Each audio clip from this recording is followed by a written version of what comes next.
Have you ever thought about how a single defense deal can literally redraw the entire world map? Well, today we're breaking down India's massive jet engine gambit and what it means for the global balance of power. Let's get into it. So, what's this all about?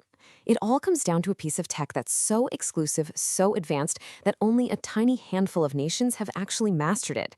And believe me, this isn't just about hardware, it's about who controls the skies. So our story kicks off with a whole lot of pressure. We're talking about the United States using its immense trade and tech power to really push its own agenda. And that pressure, it didn't just strain old friendships. No, it actually forced countries like India and France to build new, kind of unexpected alliances. But really, at its heart, this whole thing is a race. It's a race for technological superiority, and maybe even more important, for strategic independence. So, let's dive in. A high-stakes power play. What are we talking about here? We're talking about fifth-generation fighter jet engines.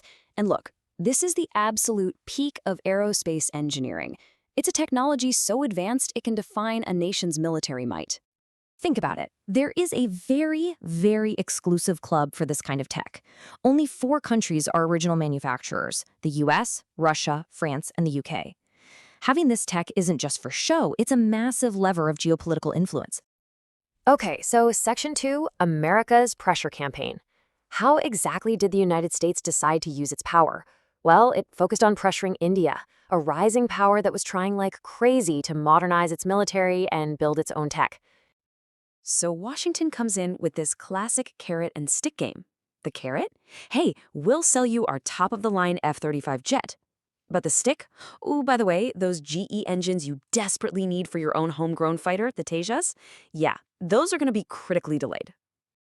And to make things even more intense, the Trump administration was also threatening India with a 25% tariff. As President Trump said, tariffs protect our jobs. But for India, this turned trade into a straight-up weapon of coercion. And you can see how fast this all escalated. The U.S. pressure just kept building, pushing India right into a corner. Then, on August 15th, Prime Minister Modi basically drew a line in the sand, calling for self-reliance. And then, what happens? Just 1 week later, boom, a game-changing deal gets announced. All right, next up, a old ally's return.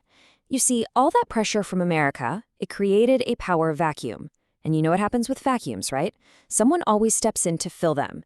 In this case, it was an old ally with its own agenda, France.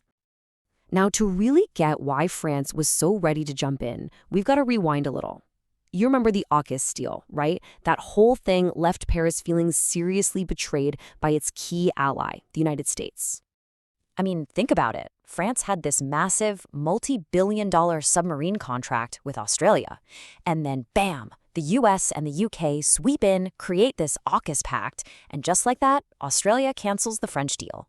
To put it mildly, Paris was angry and looking for a way to reassert itself. So let's look at the chessboard. You've got the US playing hardball, France looking for a new strategic partner, and India basically saying, enough is enough. This was the perfect storm, the moment India turned a huge challenge into an even bigger opportunity. And on August 22nd, India played its hand, and it was a big one. They announced a landmark partnership with none other than the French aerospace giant Safran. Yep, the same company that makes the engines for the incredible Rafale jet. But here's the kicker, the real game changer. It wasn't just a sale. The deal included a full 100% technology transfer. Think about what that means. India wasn't just buying an engine, it was buying the entire cookbook, the knowledge to build its very own.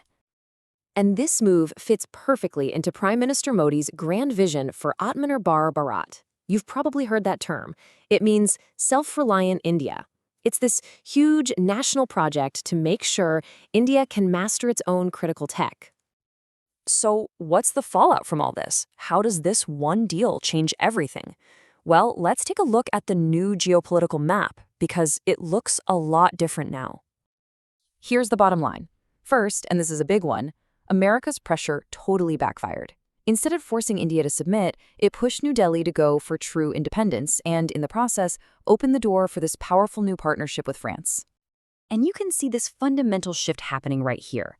For decades, India was one of the world's biggest arms importers, just a buyer. Now, it's moving from being just a customer to a co-developer. And the endgame, the goal, is to become a major exporter in its own right.